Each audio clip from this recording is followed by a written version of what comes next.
40 Jahre neuer Palast hier an diesem Standort Friedrichstraße 107. Mitten im Interview unterbrochen. Ja, geht jetzt erst los. Was ist seit 1984 denn hier am neuen Friedrichstadtpalast alles passiert? Wir hatten zwei Artisten, die eine Funktion hatten für ein Krokodil. Und das Krokodil war aber auf dem Boden so ein bisschen so. Und es war ein richtiges Krokodil, aber da mussten eben zwei Personen mussten da rein. Auf einmal, kurz vor der Vorstellung, haben sie gesagt, so, die sind beide krank, wir machen's. Also wir da rein in dieses Krokodil. Man hat uns gesagt, so, ihr müsst jetzt raus, hier raus, gerade raus. Ne? Ich habe wirklich nichts gesehen und schob mich dann auf diese Bühne und wusste nicht mehr, wo ich bin und krachte dann immer irgendwo gegen so eine Wand. Ich arbeite am Friedrichstadtpalast seit dem 1. Januar 1985, also mittlerweile 39 Jahre. Als die 57-Jahr-Feier Berlins stattfand, war eine Zeit hier im Haus, die durch sehr viele kleinere Produktionen, die auch sehr international besetzt waren, geprägt gewesen.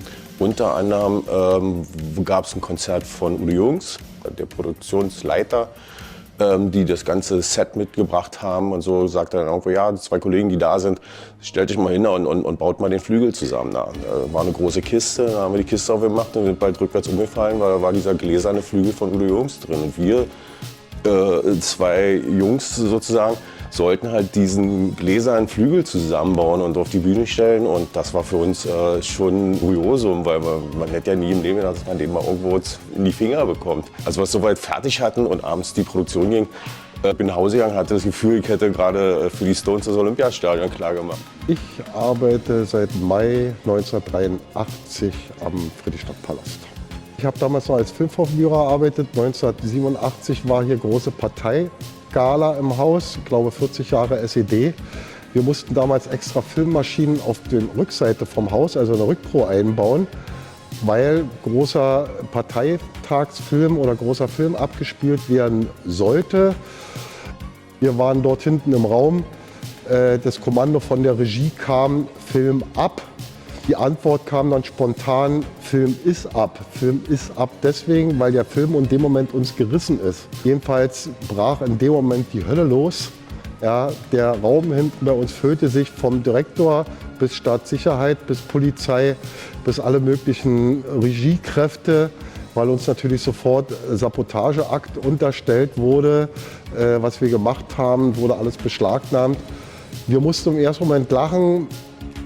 Eine Stunde später war uns nicht mehr zu lachen zumute, weil auf einmal alle Leute da waren, rumgebrüllt haben, bis hin Entlassung, Verhaftung, Sabotage. Wie hat sich der Palast entwickelt oder was hat sich alles geändert bis zur Wende? Also wir haben uns eigentlich Jahr für Jahr immer stetig gesteigert mit den Shows als solche. Die Shows liefen damals noch nicht 2 Jahre, sondern wesentlich kürzer. Wir haben unsere Technik kennengelernt, wir haben immer mehr auch damals schon investiert in Technik. Also direkt nach dem Mauerfall war schon wirklich so der Punkt, dass man erstmal zusehen musste, wie es überhaupt weitergehen soll. Ja, also es gab Intendantenwechsel. Womit bekommt man das Publikum überhaupt wieder ins Haus? War aber so eine extreme Zeit, 90er Jahre. Das war richtig, da ging es ja dem Haus auch nicht so gut. Ne? Und nach der Wende, es war eine schwere Zeit. Wir wussten teilweise wirklich nicht, wie es weitergeht am nächsten Tag oder in den nächsten Wochen.